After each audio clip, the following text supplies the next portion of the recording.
Dulu, Sio sombong menghinaku gemuk. Sekarang ku buat dia berlutut jatuh cinta padaku. Halo Bunda, apa kabar Bunda semuanya? Sebelum masuk ke ceritanya jangan lupa subscribe terlebih dahulu ya. Aku, Salma, duduk di meja kerjaku, menatap layar laptop yang menampilkan slide presentasiku. Tangan dingin dan berkeringat, pikiranku berputar-putar dengan berbagai kemungkinan buruk yang bisa terjadi. Ini adalah kesempatan besar, kesempatan untuk membuktikan bahwa aku bukan hanya sekadar pegawai biasa di perusahaan teknologi ini, tetapi seseorang yang memiliki ide-ide bernilai. Tapi entah kenapa, kecemasan selalu datang tanpa diundang, merayapi pikiranku seperti kabut tebal yang sulit dihalau. Suasana kantor begitu ramai, namun bagiku, itu hanya menjadi latar belakang dari ketegangan yang kurasakan. Beberapa rekan kerja sibuk berdiskusi, beberapa lainnya tertawa santai. Aku iri pada mereka, betapa mudahnya mereka merasa nyaman dalam lingkungan ini. Sedangkan aku selalu merasa harus berusaha 2 kali lebih keras untuk diakui. Aku menarik napas dalam-dalam, mencoba menenangkan diri. Aku harus fokus. Aku harus percaya diri. Tapi kemudian, suara yang sudah kuhafal betul terdengar dari belakangku. Jangan sampai salah ngomong besok, Salma. CEO Aldi terkenal nggak suka presentasi yang membosankan. Aku menoleh. Rina, salah satu rekan kerjaku, menyeringai kecil. Tidak ada niat jahat yang terlihat jelas di matanya, tapi kata-katanya menusuk. Aku tahu betul bahwa Aldi bukan hanya tidak suka presentasi yang membosankan, dia juga tidak suka aku. Pak Aldi, CEO perusahaan ini, selalu bersikap dingin padaku. Setiap kali aku mengutarakan ide dalam rapat, dia hanya menanggapi dengan ekspresi datar atau, lebih buruk lagi, mencibir. Pernah suatu kali, ketika aku mencoba berbicara lebih percaya diri, dia memotongku di tengah kalimat dan berkata, "Kita butuh solusi nyata, bukan teori kosong." Sejak saat itu, aku mulai ragu pada diriku sendiri. Apakah aku benar-benar tidak kompeten? Ataukah Aldi hanya punya standar yang terlalu tinggi?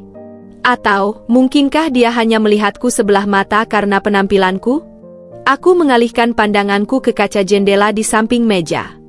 Pantulan diriku terlihat jelas, seorang wanita dengan tubuh yang lebih berisi dibanding kebanyakan rekan kerjaku, berpakaian rapi, tetapi tetap tidak bisa menghilangkan rasa minder yang menempel seperti bayangan.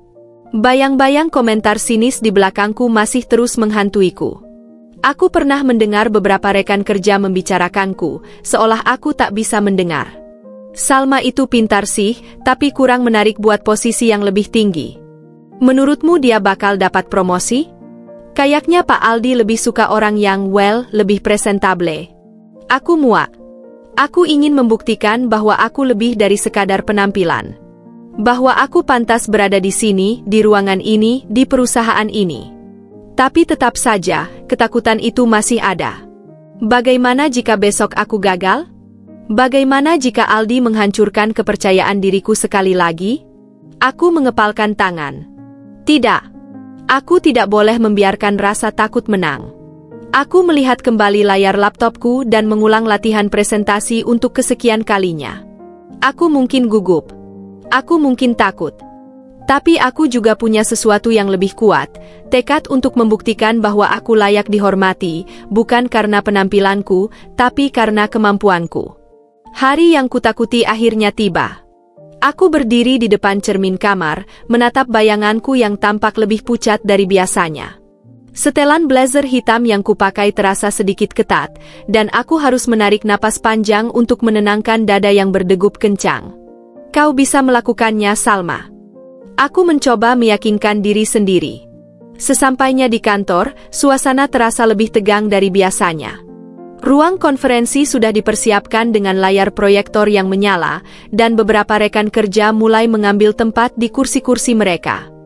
Pak Aldi duduk di ujung meja, tangannya terlipat di depan dada, ekspresi wajahnya seperti biasa, dingin dan nyaris tanpa emosi. Aku melangkah maju dengan hati-hati, mencoba mengatur napas. Beberapa pasang mata tertuju padaku, membuat lututku terasa lemas. Aku bisa merasakan telapak tanganku mulai berkeringat. Baiklah, Salma. Silakan mulai. Suara Pak Aldi terdengar datar, namun cukup untuk membuat dadaku makin sesak. Aku menekan tombol laptop dan slide pertama muncul di layar. Dengan suara yang sedikit bergetar, aku mulai berbicara.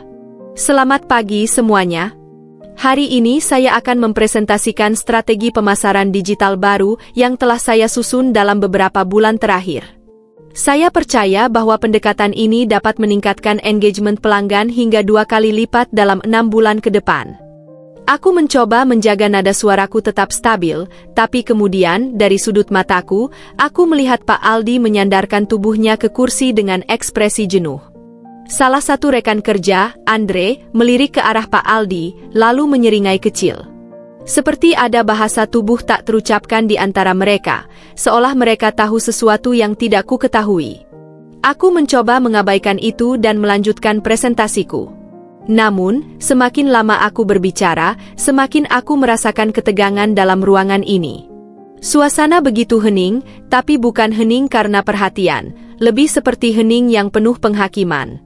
Saat aku beralih ke slide berikutnya, tiba-tiba aku lupa bagian yang harus kukatakan. Otakku terasa kosong. Aku melihat teks di layar, tapi kata-kata itu terasa asing. Aku terdiam beberapa detik mencoba mengingat, tapi semakin aku berusaha, semakin kacau pikiranku. Beberapa orang mulai berbisik-bisik. Aku bisa merasakan panas menjalar ke wajahku. Lanjutkan, Salma, Pak Aldi berkata, suaranya terdengar nyaris bosan. Aku mengangguk cepat, menelan ludah, lalu mencoba melanjutkan. Namun, nada suaraku kini terdengar semakin kaku dan kurang meyakinkan. Aku bisa melihat beberapa orang menundukkan kepala, mungkin merasa tidak nyaman melihatku kesulitan. Ketika akhirnya presentasi selesai, aku menarik napas lega. Tapi kemudian, Pak Aldi berbicara. Terima kasih, Salma. Ia menutup laptopku dengan satu gerakan singkat. Strateginya cukup menarik, tapi masih terlalu teoritis. Kita butuh sesuatu yang lebih konkret. Ada yang punya tanggapan? Sejenak, tidak ada yang berbicara. Namun, Andre kemudian mengangkat tangan. Ya, aku setuju dengan Pak Aldi. Sepertinya strateginya masih kurang realistis. Mungkin perlu lebih banyak data sebelum kita bisa mempertimbangkannya lebih lanjut. Aku menggigit bibir, menahan perasaan kecewa yang menggunung di dadaku. Pak Aldi hanya mengangguk, lalu berdiri. Oke, kita sudahi di sini. Terima kasih atas waktunya. Begitu saja. Seolah-olah usahaku selama berbulan-bulan tidak berarti apa-apa. Saat semua orang mulai beranjak pergi, aku tetap berdiri di tempat, masih berusaha mencerna apa yang baru saja terjadi. Aku merasa kecil. Seakan-akan aku adalah anak sekolah yang baru saja dipermalukan di depan kelas. Ketika aku kembali ke meja kerjaku, aku merasa hampa. Beberapa rekan kerja hanya memberikan tatapan simpati singkat sebelum kembali sibuk dengan pekerjaan mereka. Aku tahu mereka tidak akan mengingat kegagalanku ini terlalu lama. Tapi aku akan mengingatnya selamanya. Pulang ke rumah malam itu, aku menutup pintu kamarku dan membiarkan air mata mengalir. Aku menangis dalam diam, menyesali semuanya. Apakah aku benar-benar tidak cukup baik? Apakah aku akan selamanya menjadi orang yang diremehkan? Di tengah isak tangis, satu hal mulai muncul di benakku. Aku tidak bisa terus seperti ini. Aku harus berubah. Aku harus melakukan sesuatu. Aku bangun keesokan paginya dengan kepala yang masih berat. Mata bengkak akibat menangis semalaman, dan tubuhku terasa begitu lelah, seolah semua energi telah terkuras habis. Tapi di tengah kelelahan itu, ada sesuatu yang berbeda. Ada suara kecil di dalam diriku yang berbisik, aku tidak bisa terus seperti ini. Aku tidak bisa membiarkan Pak Aldi dan orang-orang lain di kantor menganggapku sebagai seseorang yang mudah diabaikan. Aku harus berubah bukan demi mereka, tapi demi diriku sendiri. Hari itu, aku mengambil cuti. Aku butuh waktu untuk berpikir. Aku duduk di meja makan dengan secangkir kopi di tangan, menatap kosong keluar jendela apartemen kecilku. Kenapa aku selalu merasa tidak cukup baik? Kenapa aku membiarkan orang lain menentukan nilai diriku? Aku ingat betapa banyaknya kesempatan yang kulewatkan hanya karena aku takut dihakimi. Betapa seringnya aku membiarkan diriku menjadi bayang-bayang, tidak berani maju karena takut dikritik. Aku tidak ingin hidup seperti ini selamanya. Aku membuka laptop dan mulai mencari tentang pola hidup sehat. Aku tidak ingin hanya memperbaiki penampilanku, aku ingin memperbaiki keseluruhan hidupku, cara berpikirku, kepercayaan diriku, dan bagaimana aku membawa diriku di hadapan orang lain. Aku membaca tentang pentingnya pola makan seimbang, tentang bagaimana olahraga bukan hanya soal menurunkan berat badan, tapi juga tentang membangun kekuatan dan ketahanan mental. Aku mulai mencatat hal-hal kecil yang bisa kulakukan untuk memulai perubahan. Siang itu, aku berdiri di depan cermin kamar. Aku menatap refleksi diriku, mengamati setiap lekuk tubuh yang selama ini selalu kututupi dengan pakaian longgar. Aku menarik napas panjang. Aku tidak akan lagi melihat tubuhku sebagai musuh. Aku akan mulai merawatnya, bukan karena ingin diterima oleh orang lain, tetapi karena aku layak untuk merasa sehat dan kuat. Aku memutuskan untuk pergi ke gym. Ini adalah pertama kalinya dalam hidupku aku melangkahkan kaki ke tempat seperti itu. Begitu aku masuk, aku langsung merasa canggung. Semua orang terlihat begitu percaya diri, mengenakan pakaian olahraga yang memperlihatkan otot-otot kencang mereka. Aku, dengan baju longgar dan sepatu olahraga yang masih baru, merasa seperti alien di tengah-tengah mereka. Namun, aku menolak untuk mundur. Aku berjalan ke bagian treadmill dan mulai berjalan pelan.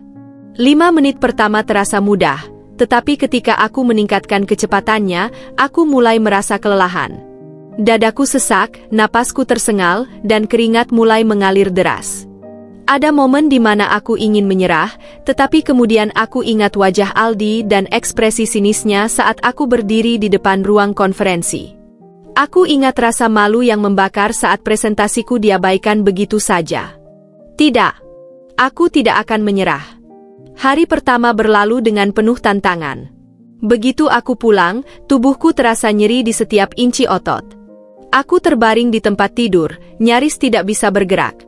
Namun, ada sesuatu yang kurasakan, kepuasan kecil bahwa aku telah melakukan sesuatu untuk diriku sendiri. Aku tersenyum tipis sebelum akhirnya tertidur. Hari-hari berikutnya tidak lebih mudah. Aku mulai mengubah pola makanku, mengurangi makanan cepat saji dan menggantinya dengan makanan bernutrisi. Aku bangun lebih pagi untuk berolahraga, meskipun ada hari-hari di mana aku merasa sangat malas dan ingin kembali tidur. Namun, setiap kali aku hampir menyerah, aku mengingat alasan kenapa aku memulai ini. Aku ingin menjadi lebih kuat, lebih percaya diri. Aku ingin masuk ke kantor dengan kepala tegak, tanpa merasa kecil di hadapan siapapun. Bulan pertama terasa seperti neraka. Diet ketat dan olahraga rutin menguras tenagaku, dan ada saat-saat di mana aku merasa frustasi karena hasilnya tidak langsung terlihat.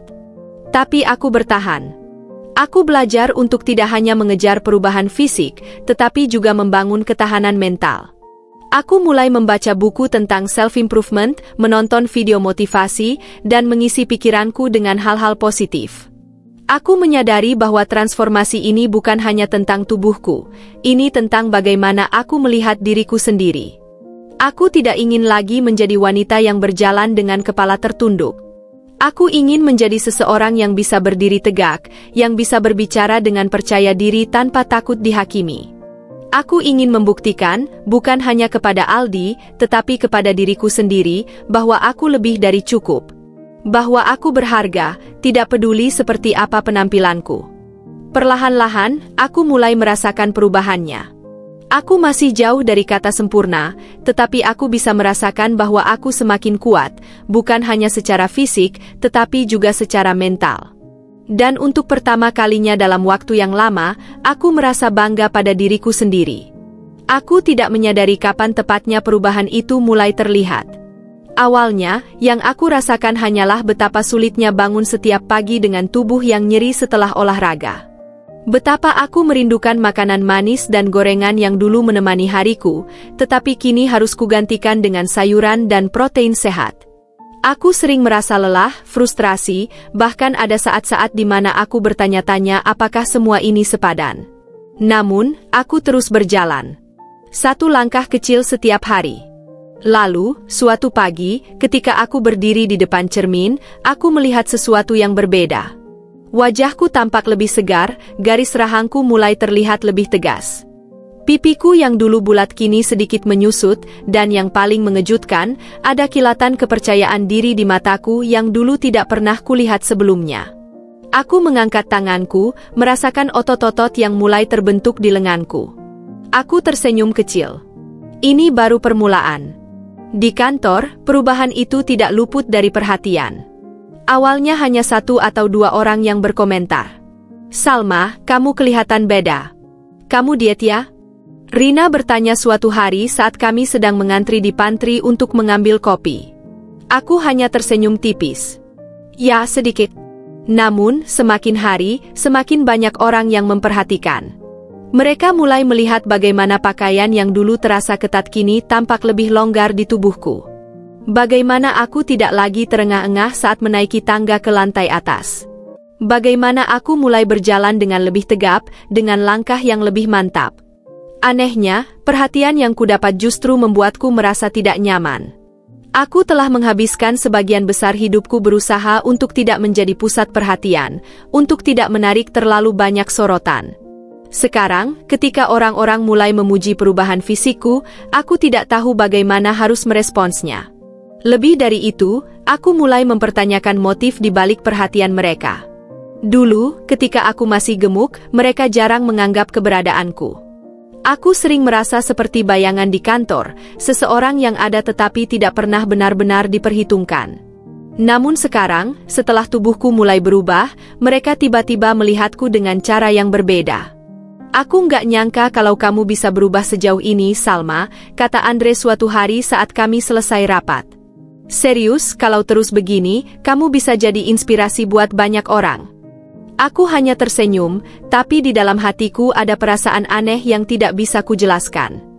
Apakah mereka benar-benar mengagumi usahaku, ataukah mereka hanya menghargai aku sekarang karena penampilanku lebih sesuai dengan standar yang mereka anggap layak? Namun, yang paling mengejutkan adalah Pak Aldi. Aku mulai menyadari sesuatu yang aneh dalam beberapa minggu terakhir. Pak Aldi, pria yang dulu nyaris tidak pernah melirikku lebih dari 2 detik, kini mulai sering melihat ke arahku. Bukan hanya sekilas, tetapi tatapan yang sedikit lebih lama dari biasanya, seolah-olah dia sedang mencoba memahami sesuatu yang belum bisa ia mengerti. Awalnya, aku mengira ini hanya kebetulan. Mungkin aku hanya terlalu sensitif atau terlalu berharap. Tetapi semakin hari, semakin banyak kejadian kecil yang membuatku bertanya-tanya. Suatu hari, saat rapat mingguan, aku menyampaikan idenya dengan lebih percaya diri dari sebelumnya. Aku tidak lagi berbicara dengan suara ragu-ragu seperti dulu, dan aku memastikan semua dataku kuat dan jelas. Saat aku selesai berbicara, aku melihat Pak Aldi menatapku dengan ekspresi yang sulit diartikan. "Menarik," katanya akhirnya.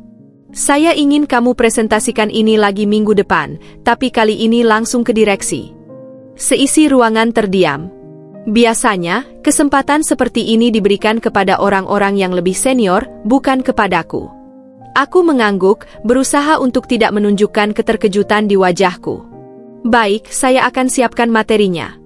Setelah rapat selesai, aku kembali ke mejaku, mencoba memproses apa yang baru saja terjadi.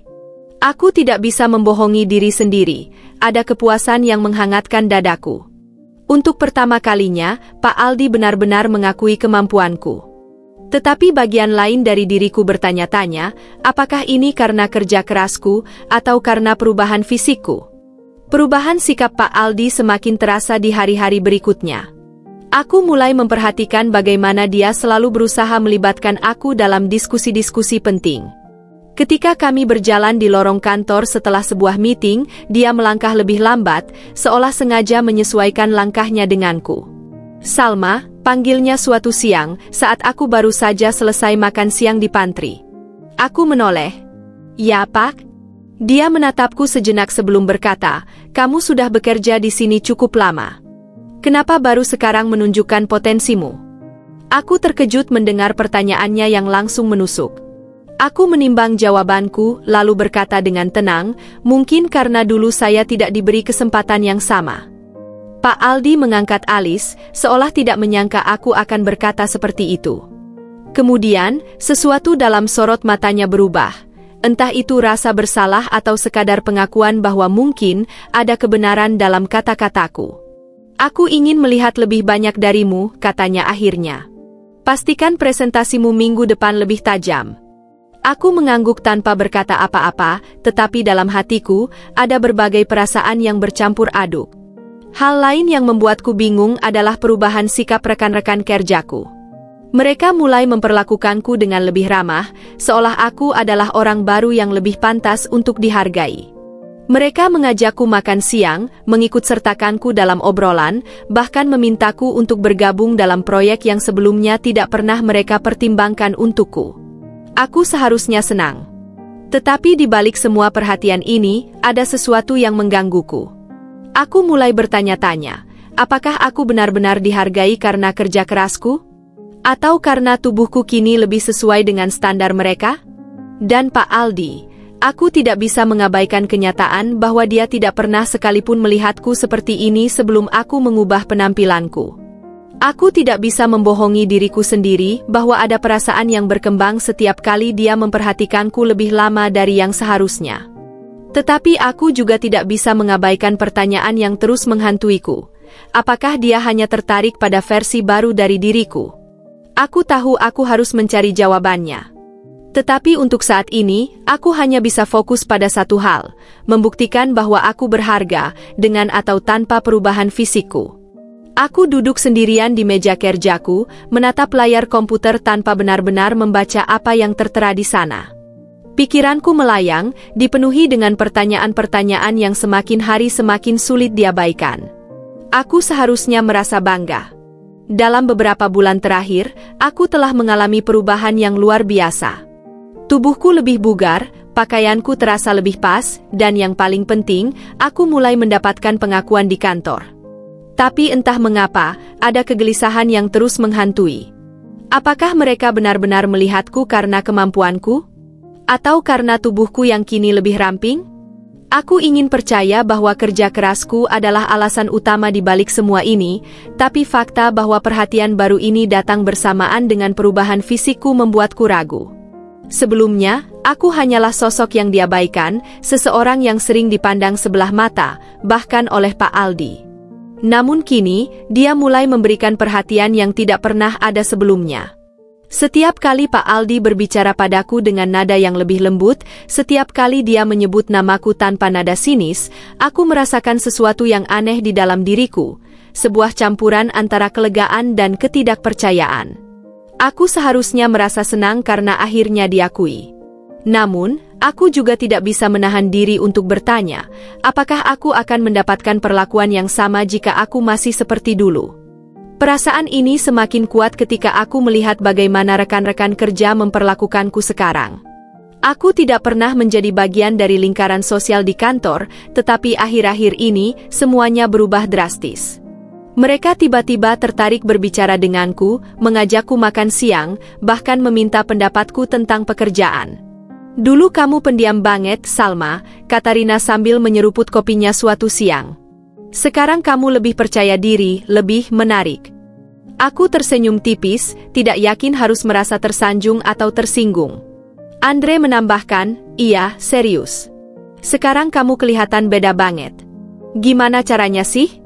Pasti banyak yang mulai ngelirik ya? Aku tertawa kecil, tapi jauh di dalam hati, aku merasa tidak nyaman. Jika mereka benar-benar menghargai kepribadianku, bukankah mereka seharusnya melihat potensiku sejak dulu? Kenapa baru sekarang? Di sisi lain, aku terus memperhatikan pola dalam sikap Pak Aldi. Dia tidak lagi memotong pembicaraanku dalam rapat. Dia mulai mempercayaiku dengan tugas-tugas yang lebih besar, bahkan terkadang meminta masukanku secara pribadi. Dulu, matanya hanya sekadar melirikku dengan cepat, nyaris tanpa ekspresi. Sekarang, ada sesuatu yang berbeda di sana. Seolah-olah dia sedang mencoba memahami sesuatu yang baru, atau mungkin terpesona. Aku ingin mempercayai bahwa Pak Aldi menghormatiku karena ide dan kemampuanku, tapi aku juga tahu bahwa penampilan fisikku memainkan peran besar dalam bagaimana dia memperlakukanku sekarang. Itu membuatku marah. Aku tidak ingin menjadi seseorang yang hanya dihargai karena tubuhnya. Aku tidak ingin semua kerja kerasku selama ini hanya dianggap sebagai bonus karena aku kini lebih menarik. Tapi di sisi lain, aku juga tidak bisa mengabaikan bahwa perhatian Pak Aldi memberikan efek yang aneh padaku. Setiap kali dia berbicara padaku, setiap kali dia menyebut namaku dengan nada yang lebih lembut, aku merasa ada bagian dari diriku yang ingin mempercayai bahwa dia benar-benar berubah. Aku benci bahwa aku merasakan hal ini. Aku benci bahwa aku mulai mempertanyakan apakah aku ingin Pak Aldi melihatku bukan hanya sebagai karyawan yang kompeten, tetapi juga sebagai seseorang yang lebih dari itu. Konflik batin ini semakin memburuk ketika suatu hari aku berpapasan dengan Pak Aldi di lorong kantor. "Salma," panggilnya. Aku menoleh, mencoba menyembunyikan kebingungan di hatiku. "Ya, Pak?" Dia mengamati wajahku sejenak, lalu berkata, "Kamu ada waktu nanti sore? Aku ingin mendiskusikan proyek baru." Aku mengangguk, meskipun ada sesuatu dalam nada suaranya yang terasa berbeda. Seolah ada sesuatu yang ingin dia katakan, tapi ditahan. Saat dia berjalan pergi, aku berdiri diam di tempat, menatap punggungnya yang menghilang di balik pintu ruangannya. Aku harus tahu apa yang sebenarnya terjadi. Aku harus tahu apakah semua ini benar-benar nyata, atau hanya ilusi yang diciptakan oleh perubahan fisikku. Dan yang lebih penting, aku harus tahu apakah aku benar-benar menghargai diriku sendiri, terlepas dari bagaimana orang lain memperlakukanku.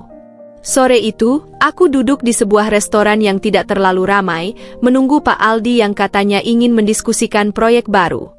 Aku masih tidak yakin mengapa dia memilih tempat ini alih-alih membicarakannya di kantor. Ini bukan gaya Pak Aldi. Biasanya, dia selalu ingin segala sesuatu bersifat profesional dan to the point. Tetapi, disinilah aku, duduk dengan perasaan campur aduk, mencoba menyiapkan diriku untuk apapun yang akan terjadi. Aku mengamati pantulan diriku di jendela besar di samping meja. Rasanya aneh melihat wajah yang dulu tidak terlalu aku perhatikan, kini tampak lebih tajam, lebih hidup. Aku masih Salma yang sama, tapi mengapa rasanya semuanya berubah begitu drastis hanya dalam beberapa bulan? Suara langkah mendekat membuatku mengalihkan pandangan. Pak Aldi muncul, mengenakan kemeja putih yang sedikit digulung di lengannya. Berbeda dari biasanya, ekspresinya lebih santai, tidak setegang ketika di kantor. "Maaf telat," katanya, menarik kursi di hadapanku. Aku hanya mengangguk. Aku mencoba bersikap profesional, meskipun ada sesuatu di dalam diriku yang sedikit gelisah. Ini pertama kalinya kami duduk berdua di luar kantor seperti ini. Percakapan dimulai dengan membahas proyek yang sedang kami kerjakan. Pak Aldi menjelaskan beberapa strategi, dan aku menanggapinya dengan analisis yang mendalam. Tetapi semakin lama, aku menyadari sesuatu, nada suaranya berbeda. Dia tidak terdengar seperti seorang CEO yang berbicara kepada bawahannya. Dia terdengar lebih tertarik. "Aku harus akui," katanya tiba-tiba, menyandarkan punggungnya ke kursi. "Aku tidak pernah benar-benar melihat potensimu sebelumnya." Aku menatapnya, mencoba memahami maksudnya. "Kenapa baru sekarang?" Dia terdiam sejenak, lalu menghela napas. "Aku tidak tahu. Mungkin karena aku terlalu sibuk dengan pikiranku sendiri. Mungkin karena aku dulu terlalu terpaku pada hal-hal yang dangkal." Aku menggigit bibir bawahku, mencoba memahami makna di balik kata-katanya. "Dulu kamu selalu meremehkan ide-ideku," kataku jujur. "Aku selalu merasa kamu melihatku sebagai seseorang yang tidak cukup kompeten." Pak Aldi menatapku, lalu menunduk sebentar, seolah mempertimbangkan jawabannya. "Aku tidak akan menyangkalnya," katanya pelan. "Aku dulu memang keras kepala. Aku punya standar yang tinggi, dan aku tidak selalu adil dalam menilainya. Aku tidak tahu apakah ini semacam permintaan maaf atau sekadar pengakuan. Tetapi ada sesuatu dalam caranya berbicara yang membuatku berpikir bahwa dia benar-benar mencoba memahami sesuatu yang sebelumnya dia abaikan." "Aku? Kamu? Sejak kapan obrolan kami menjadi seakrab ini?" "Entahlah. Semuanya mengalir begitu saja. Obrolan kami perlahan menjauh dari pekerjaan. Untuk pertama kalinya, aku mendengar Pak Aldi berbicara tentang dirinya sendiri. Tentang bagaimana dia mengambil alih perusahaan di usia yang masih muda, tentang tekanan yang dia rasakan setiap hari, tentang bagaimana dia harus selalu terlihat kuat di depan semua orang. Aku terbiasa berpikir bahwa menunjukkan kelemahan itu berbahaya, katanya, mengaduk minumannya pelan. Aku tumbuh di lingkungan di mana kesalahan tidak ditoleransi. Itu sebabnya aku selalu menjaga jarak dari orang lain. Aku menyimak dengan penuh perhatian. Ini adalah sisi Pak Aldi yang belum pernah aku lihat sebelumnya. Selama ini, aku hanya melihatnya sebagai sosok yang tegas dan tidak peduli. Tapi sekarang, aku mulai melihat lapisan lain dari dirinya, lapisan yang lebih manusiawi. Tapi semakin lama, aku menyadari bahwa cara itu tidak selalu benar, lanjutnya. Aku mulai menyadari bahwa aku tidak bisa terus-menerus melihat orang hanya dari permukaan. Aku menelan ludah. Aku tahu dia sedang berbicara tentangku. Apa maksudmu? Tanyaku pelan. Pak Aldi menatapku lama, seolah mencari kata-kata yang tepat. Aku melihatmu sekarang, Salma. Dan aku sadar, aku seharusnya sudah melihatmu sejak dulu. Jantungku berdebar lebih cepat dari biasanya. Aku tidak tahu harus merasa bagaimana. Senang? Marah? Bingung? Jadi, dulu kamu tidak melihatku? Tanyaku, suaraku lebih tajam dari yang aku maksudkan. Aldi tidak langsung menjawab. Dia menarik napas panjang sebelum berkata, aku melihatmu, tapi tidak dengan cara yang seharusnya. Aku mengalihkan pandangan, menatap meja di antara kami. Kata-katanya menggantung di udara, menciptakan ketegangan yang aneh di antara kami. Aku tidak ingin kau berpikir bahwa aku hanya memperhatikanmu karena perubahanmu, katanya akhirnya. Aku melihat lebih dari itu. Aku menatapnya, mencoba mencari kejujuran dalam sorot matanya. Aku ingin percaya. Tapi aku juga tahu bahwa kepercayaan tidak bisa datang begitu saja. Kalau begitu, buktikan, kataku akhirnya. Buktikan bahwa ini bukan hanya tentang apa yang terlihat di luar. Aldi tersenyum tipis, seolah menerima tantangan itu. Aku akan. Aku tidak tahu apakah aku siap mempercayainya. Tapi untuk pertama kalinya, aku merasa bahwa ada sesuatu yang nyata di antara kami, sesuatu yang lebih dari sekadar tampilan luar. Malamnya, aku duduk di kamarku, menatap pantulan diriku di cermin. Aku telah banyak berubah, tidak hanya fisikku, tetapi juga bagaimana aku memandang diriku sendiri. Tapi Aldi juga berubah. Dulu, aku pikir dia hanya orang yang arogan dan tidak peduli. Tapi hari ini, untuk pertama kalinya, aku melihat sesuatu yang berbeda dalam dirinya. Sebuah kejujuran. Sebuah keinginan untuk tumbuh. Tapi apakah aku siap untuk mempercayainya? Aku belum tahu jawabannya. Yang aku tahu adalah, untuk pertama kalinya, Aldi benar-benar melihatku. Bukan hanya tubuhku yang baru, bukan hanya perubahan fisikku, tetapi aku sebagai individu. Dan mungkin, hanya mungkin, itu adalah awal dari sesuatu yang lebih besar. Perhatian yang tiba-tiba aku terima di kantor semakin hari semakin terasa nyata, tetapi tidak selalu dalam cara yang menyenangkan. Dulu, aku bisa berjalan di lorong kantor tanpa ada yang benar-benar memperhatikan. Sekarang, setiap langkahku seolah diawasi. Tatapan yang dulu acuh tak acuh kini berubah menjadi lirikan penuh bisik-bisik. Aku tidak bisa mengabaikan perubahan sikap rekan-rekanku. Beberapa dari mereka menjadi lebih ramah, terlalu ramah malah. Mereka mengajakku berbincang, mengundangku makan siang, dan bahkan mengomentari hal-hal kecil seperti model rambut atau warna baju yang kupakai. Tapi ada juga yang bersikap sebaliknya. Mereka yang dulu bersikap biasa saja, kini mulai memandangku dengan cara yang membuatku tidak nyaman. Dia berubah sejak mulai diperhatikan bos. Aku pernah mendengar seseorang berbisik saat aku berjalan melewati pantry. Dulu, tidak ada yang peduli dengannya. Aku pura-pura tidak mendengar, tapi kata-kata itu menancap di benakku.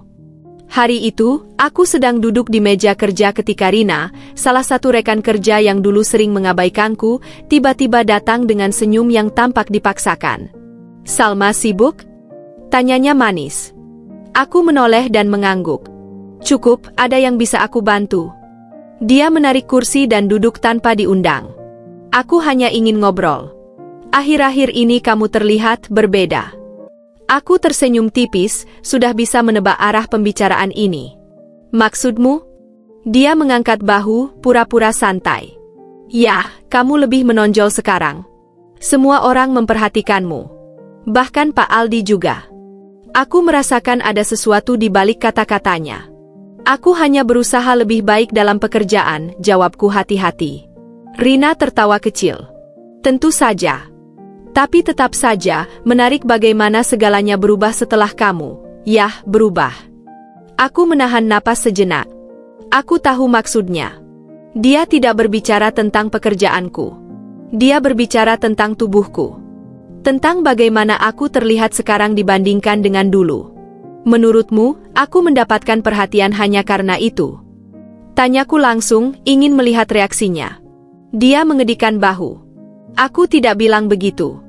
Tapi orang-orang mulai berpikir seperti itu. Kamu tahu sendiri kan?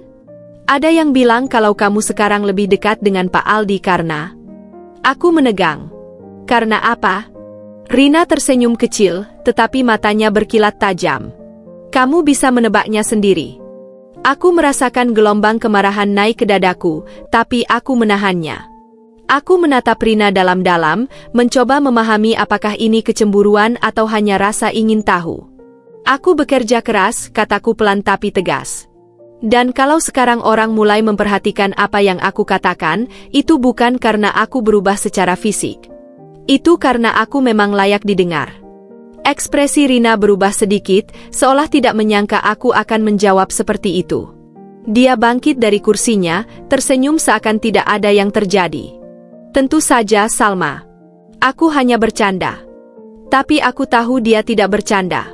Dan aku tahu, ada lebih banyak orang di kantor ini yang berpikir seperti dia. Sejak hari itu, aku mulai merasakan tekanan yang lebih besar. Seolah-olah aku harus membuktikan bahwa aku memang pantas dihargai, bahwa semua perhatian yang kuterima bukan hanya karena aku telah berubah secara fisik. Aku bekerja lebih keras dari sebelumnya, memastikan setiap ide yang kuajukan memiliki dasar yang kuat.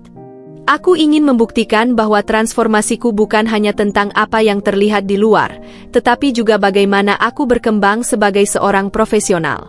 Namun, semakin aku mencoba, semakin aku merasa lelah. Di satu sisi, aku senang karena akhirnya suaraku didengar. Tapi di sisi lain, aku merasa seakan-akan aku harus terus membuktikan diriku. Bahwa aku tidak boleh kembali menjadi Salma yang dulu, karena jika aku melakukannya, semua ini akan hilang begitu saja. Aku mulai bertanya-tanya, apakah aku benar-benar dihargai karena diriku sendiri? Atau hanya karena perubahan yang mereka lihat di luar? Dan pertanyaan itu mulai menggerogoti pikiranku, sedikit demi sedikit. Malam itu, udara dingin menusuk saat aku duduk di sebuah restoran dengan Aldi di hadapanku. Lampu-lampu temaram menciptakan bayangan lembut di wajahnya yang biasanya terlihat tegas dan tak terbaca. Malam ini berbeda. Ada sesuatu dalam ekspresi Aldi yang tidak seperti biasanya, lebih terbuka, lebih manusiawi. Aku menyesap teh hangat di depanku, mencoba menenangkan detak jantungku yang entah kenapa terasa lebih cepat dari biasanya. Aku ingin minta maaf, Salma. Ucapnya tiba-tiba, suaranya terdengar lebih pelan dari yang pernah kudengar sebelumnya. Aku mengangkat alis, terkejut. Aldi bukan tipe orang yang mudah meminta maaf. Untuk apa? Tanyaku hati-hati. Dia menghela napas, jari-jarinya mengetuk permukaan meja dengan irama tak beraturan. Untuk bagaimana aku memperlakukanmu selama ini? Aku menatapnya, mencoba membaca kesungguhan dalam matanya. Maksudmu? Aldi menunduk sejenak, seolah sedang mencari cara untuk menjelaskan sesuatu yang sulit. Aku sadar selama ini aku selalu meremehkanmu. Aku tidak pernah benar-benar melihat potensimu. Dan aku merasa bersalah. Aku menahan napas, membiarkan kata-katanya mengalir masuk ke dalam pikiranku. Aku bukan hanya meremehkan kemampuanmu, tapi aku juga bersikap tidak adil, lanjutnya. Aku menghakimimu berdasarkan hal-hal yang seharusnya tidak penting. Dan ketika aku melihatmu berubah, itu membuatku berpikir. Aku memiringkan kepala, mencoba memahami maksudnya. Berpikir tentang apa? Aldi mengusap wajahnya dengan tangannya, seolah berusaha mengumpulkan keberanian. Berpikir bahwa aku salah. Bahwa aku menilai seseorang dengan cara yang dangkal. Aku selalu menganggap penampilan sebagai hal utama tanpa benar-benar melihat siapa orang itu sebenarnya. Aku menatapnya lama. Ada bagian dari diriku yang ingin mempercayainya, tapi ada juga bagian lain yang masih ragu. Apakah dia benar-benar berubah? Ataukah ini hanya kata-kata manis yang keluar karena aku sudah berbeda sekarang? Kamu bilang kamu menyesal, kataku akhirnya. Tapi apakah kamu menyesal karena caramu memperlakukanku, atau karena kamu baru menyadari sekarang bahwa aku berharga? Aldi terdiam. Pertanyaanku menggantung di udara di antara kami. Aku menyesal karena aku buta, akhirnya dia berkata. Aku menyesal karena butuh perubahan dalam dirimu agar aku bisa menyadari sesuatu yang seharusnya sudah jelas sejak lama. Aku menghela napas panjang. Ini bukan jawaban yang kusangka akan keluar dari mulutnya. Kamu tahu, Mas, kataku pelan, suaraku terdengar lebih stabil dari yang kurasakan. Selama ini aku selalu merasa diabaikan, diremehkan, bahkan dihakimi karena bagaimana aku terlihat. Aku mencoba mengabaikan semua itu, tapi kata-kata dan sikap orang-orang seperti kamu tetap membekas. Aldi menundukkan kepalanya sedikit, seolah tidak bisa membantah. Aku memutuskan untuk berubah, tapi bukan untuk siapapun selain diriku sendiri, lanjutku. Aku ingin menjadi lebih sehat, lebih percaya diri, lebih menghargai tubuhku sendiri. Tapi saat semua orang mulai memperlakukanku dengan berbeda hanya karena penampilanku berubah, aku mulai bertanya-tanya, apakah aku benar-benar dihargai? Atau hanya sekadar dinilai berdasarkan seberapa menarik aku di mata orang lain? Aldi terdiam cukup lama sebelum akhirnya menatapku dalam-dalam. Aku tidak bisa mengubah masa lalu, Salma. Aku tidak bisa menghapus bagaimana aku memperlakukanmu dulu. Tapi yang bisa aku lakukan sekarang adalah memastikan aku tidak mengulangi kesalahan yang sama. Aku ingin mempercayainya. Aku ingin berpikir bahwa Aldi benar-benar telah berubah, bahwa dia tidak hanya terpesona oleh bagaimana aku terlihat sekarang, tapi benar-benar menghargai siapa diriku. Tapi luka yang telah tertanam di dalam diriku selama ini tidak bisa sembuh hanya dengan kata-kata. Aku butuh waktu, akhirnya aku berkata. Aku tidak bisa langsung percaya begitu saja. Aldi mengangguk, seolah sudah menduga jawabanku. Aku mengerti. Aku tidak meminta jawaban sekarang. Hening kembali menyelimuti kami, tetapi kali ini bukan hening yang canggung. Itu adalah hening yang penuh pemahaman, sebuah ruang bagi kami untuk memikirkan apa yang baru saja terjadi. Saat aku pulang malam itu, aku merasa beban yang selama ini menghimpit dadaku mulai sedikit terangkat. Aldi mungkin benar-benar berubah, atau mungkin belum. Tapi yang pasti, aku tidak lagi takut untuk membela diriku sendiri. Dan itu, mungkin, adalah kemenangan yang sesungguhnya. Setelah makan malam itu, aku tidak bisa berhenti memikirkan kata-kata Aldi. Dia terlihat tulus, tapi apakah aku bisa benar-benar mempercayainya? Aku sudah terlalu sering melihat bagaimana dunia memperlakukan orang yang berubah seperti aku. Perhatian yang dulu tidak pernah ada tiba-tiba berdatangan, pujian yang dulu terasa mustahil kini mengalir tanpa henti. Tetapi apakah semua itu benar-benar untukku? Ataukah itu hanya untuk tampilan luar yang kini lebih sesuai dengan standar mereka? Di dalam kamar, aku menatap pantulan diriku di cermin. Aku melihat seseorang yang berbeda dari setahun yang lalu, lebih ramping, lebih percaya diri, lebih kuat. Tapi apakah aku benar-benar berubah, atau aku hanya belajar menyesuaikan diri dengan harapan orang lain? Aku memikirkan Aldi. Cara dia menatapku malam itu, nada suaranya yang lebih lembut, caranya meminta maaf. Aku ingin mempercayainya, ingin percaya bahwa dia bukan hanya terpesona oleh fisikku yang sekarang. Tapi luka yang dia, dan banyak orang lain, tinggalkan dalam diriku tidak bisa sembuh hanya dalam semalam. Keesokan harinya di kantor, Aldi bersikap seperti biasa, seolah percakapan kami semalam tidak pernah terjadi.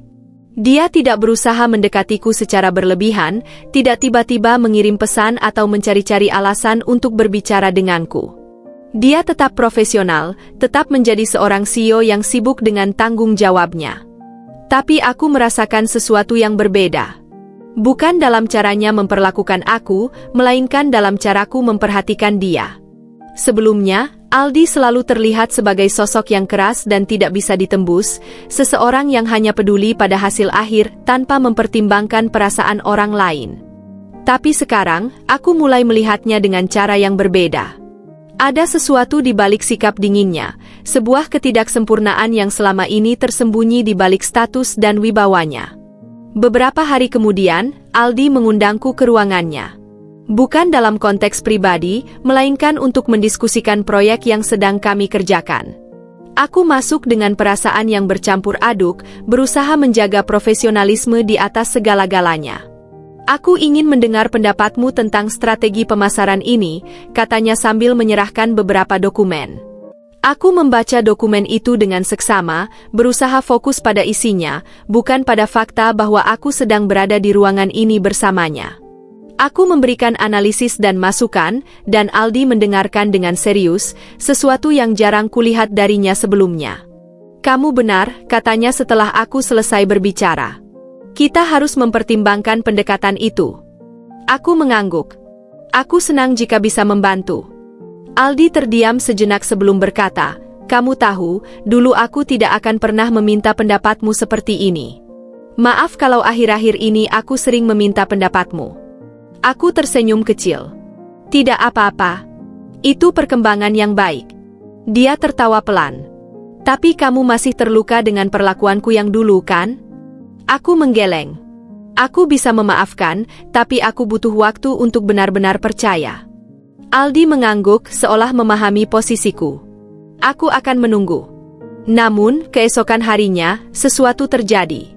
Aku melihat beberapa rekan kerja berbisik-bisik saat aku masuk ke ruangan. Beberapa dari mereka menatapku dengan cara yang aneh, bukan sekadar rasa ingin tahu, tapi lebih kepada spekulasi. Saat aku duduk di mejaku, Rina datang dengan ekspresi yang sulit diartikan. Salma, kamu sudah dengar gosip yang beredar? Aku mengerutkan kening. Gosip apa? Dia mendekat, menurunkan suaranya. Ada yang bilang kamu dan Pak Aldi punya hubungan spesial. Darahku langsung berdesir. Apa? Rina mengangguk, matanya berbinar seolah menikmati reaksiku. Mereka bilang sekarang Pak Aldi sering meminta pendapatmu, sering berbicara denganmu. Dan kamu tahu bagaimana orang-orang berpikir. Mereka mengira ada sesuatu di antara kalian. Aku menghela napas panjang, berusaha mengendalikan amarah yang mulai muncul. Itu tidak benar. Tapi orang-orang tidak peduli apakah itu benar atau tidak, kata Rina sambil mengangkat bahu. Mereka hanya suka berasumsi. Aku menatap layar komputerku, mencoba mencerna semuanya. Aku tahu ini akan terjadi. Aku tahu bahwa begitu aku mulai diperhatikan, akan ada orang-orang yang mempertanyakan alasannya. Dan kini, aku harus menghadapi kenyataan bahwa dunia tidak pernah benar-benar adil terhadap perempuan seperti aku. Jika aku diabaikan, aku tidak dianggap cukup baik. Jika aku mulai diperhatikan, aku dianggap mendapatkan perlakuan khusus. Tidak ada jalan tengah. Aku mencoba mengabaikan gosip itu, tapi semakin hari semakin banyak orang yang mulai membicarakannya. Mereka tidak mengatakannya di depanku, tetapi aku bisa merasakan tatapan mereka, mendengar bisikan-bisikan yang berhenti begitu aku lewat. Aku mulai mempertanyakan semuanya lagi. Apakah semua ini sepadan? Apakah aku benar-benar dihargai karena kemampuanku, atau aku hanya menjadi bahan pembicaraan? Aku bahkan mulai ragu terhadap Aldi. Apakah dia benar-benar tulus, atau tanpa sadar dia hanya memperburuk situasi untukku? Satu malam, aku duduk di apartemenku, menatap ponsel di tanganku. Ada pesan dari Aldi. Kamu baik-baik saja? Aku dengar ada gosip di kantor. Aku menatap layar lama sebelum akhirnya membalas. Aku tidak tahu harus merespons bagaimana. Aku merasa semua kerja kerasku dikecilkan hanya karena mereka berpikir aku mendapatkan perhatianmu secara spesial. Beberapa detik kemudian, ponselku bergetar. Mereka salah. Kamu mendapatkan perhatian karena kamu memang pantas mendapatkannya. Aku menghela napas. Aku ingin percaya padanya. Aku ingin percaya bahwa kata-katanya benar. Tapi aku tahu bahwa dunia tidak akan berhenti menilai, tidak akan berhenti mencari alasan untuk meragukanku. Dan itu adalah sesuatu yang harus aku hadapi, dengan atau tanpa Aldi di sisiku. Hari-hari berlalu dengan penuh kebingungan dan pertanyaan. Aku masih mendengar bisikan-bisikan di kantor, masih merasakan tatapan penuh spekulasi dari beberapa rekan kerja. Tapi yang lebih membingungkan adalah perasaanku sendiri. Aku tahu aku tidak boleh terpengaruh oleh omongan orang, tapi aku juga tidak bisa mengabaikan kenyataan bahwa hubunganku dengan Aldi memang mulai berubah. Aldi tetap bersikap profesional, tapi ada sesuatu dalam caranya memperlakukanku yang kini berbeda. Dia lebih sering melibatkanku dalam diskusi penting, meminta pendapatku dalam rapat, bahkan beberapa kali secara terang-terangan memuji idenya di depan tim. Aku berusaha meyakinkan diriku bahwa ini semua karena kemampuanku, bukan karena hal lain. Tapi tetap saja, bayangan keraguan itu masih ada. Suatu hari, saat kami sedang rapat kecil bersama beberapa manajer proyek, Aldi tiba-tiba berkata, "Salma, menurutmu strategi ini bisa diterapkan dengan cara yang lebih efektif?" Aku terkejut, karena biasanya pertanyaan seperti itu hanya ditujukan kepada para senior di ruangan ini. Semua mata tertuju padaku, menunggu jawabanku. Aku menarik napas dalam, menenangkan diri, lalu mulai berbicara. Aku menjelaskan pandanganku dengan mantap, menyampaikan argumen berdasarkan data dan pengalaman yang kumiliki. Aldi mendengarkan dengan serius, mengangguk beberapa kali, lalu akhirnya berkata, "Itu masuk akal. Kita akan pertimbangkan pendekatan ini." Keheningan memenuhi ruangan selama beberapa detik. Beberapa rekan kerja tampak terkejut, mungkin tidak menyangka bahwa Aldi akan mempertimbangkan ideku dengan begitu terbuka. Tapi aku melihat sesuatu yang lain di matanya, pengakuan. Setelah rapat berakhir, aku kembali ke mejaku dengan perasaan campur aduk. Di satu sisi, aku bangga karena suaraku akhirnya didengar. Di sisi lain, aku tahu bahwa momen seperti ini hanya akan memperkuat gosip yang sudah beredar. Aku bisa merasakan beberapa rekan kerja mulai memperhatikanku dengan tatapan yang sulit diartikan. Beberapa hari kemudian, Aldi mengundangku untuk makan siang. Aku ragu-ragu sejenak, mempertimbangkan apakah ini keputusan yang tepat, mengingat semua gosip yang sudah beredar. Tapi di sisi lain, aku ingin tahu lebih banyak tentang Aldi. Aku ingin memahami apakah dia benar-benar berubah atau hanya bermain peran.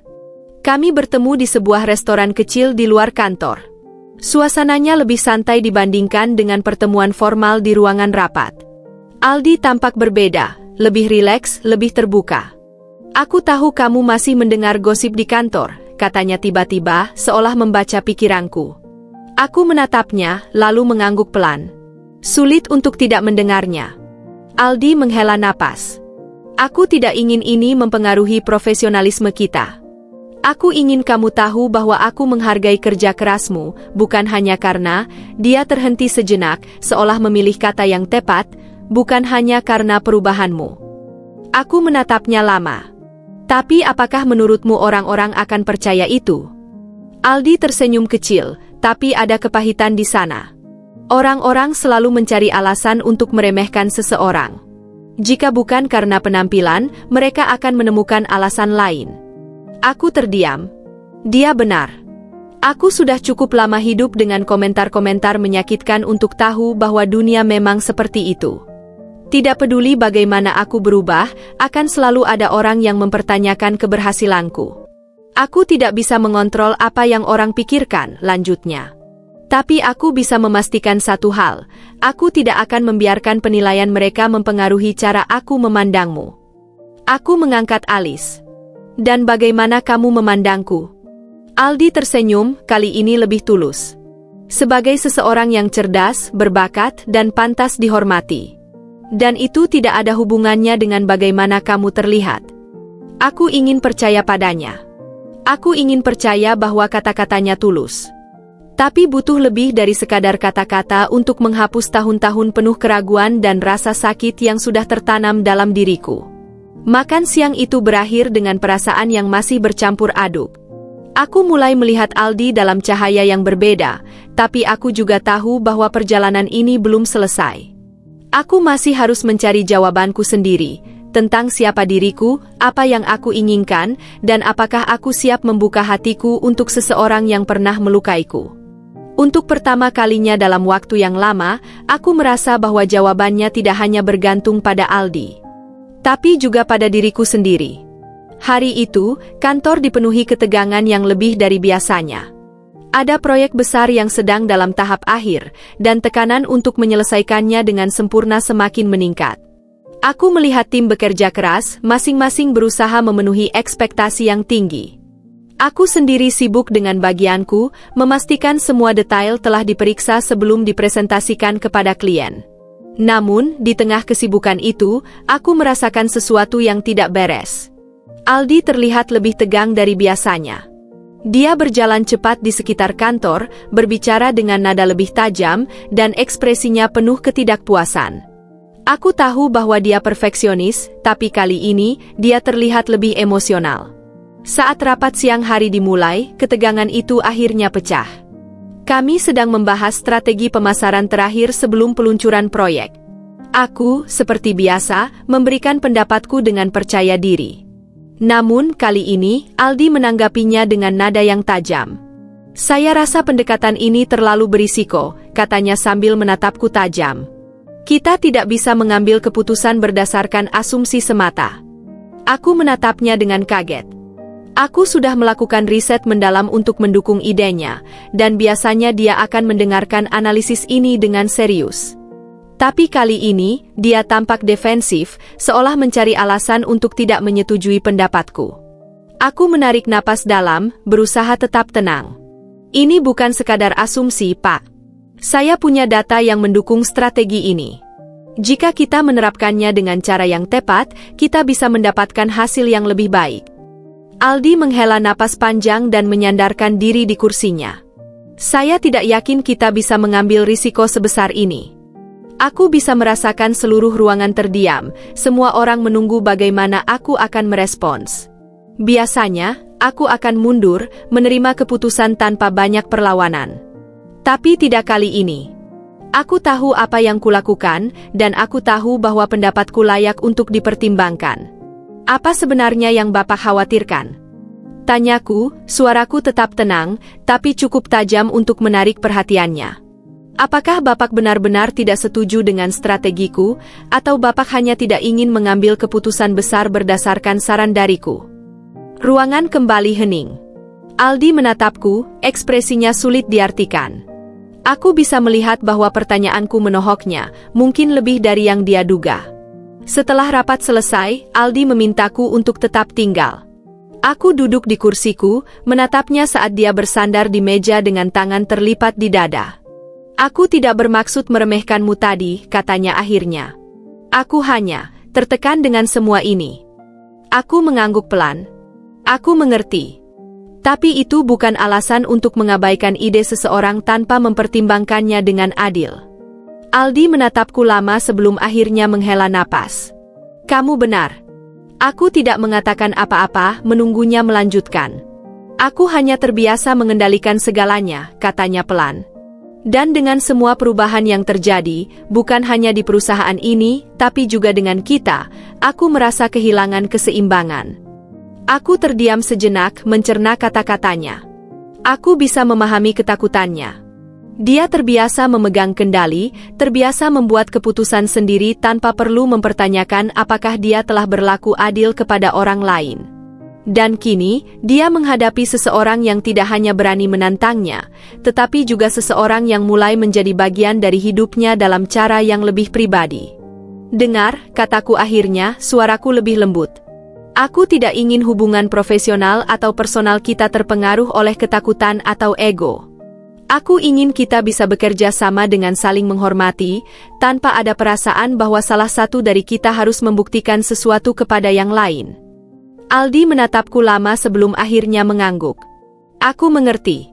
Aku tersenyum kecil. Kalau begitu, ayo kita coba lagi. Kali ini, tanpa membiarkan emosi menguasai kita.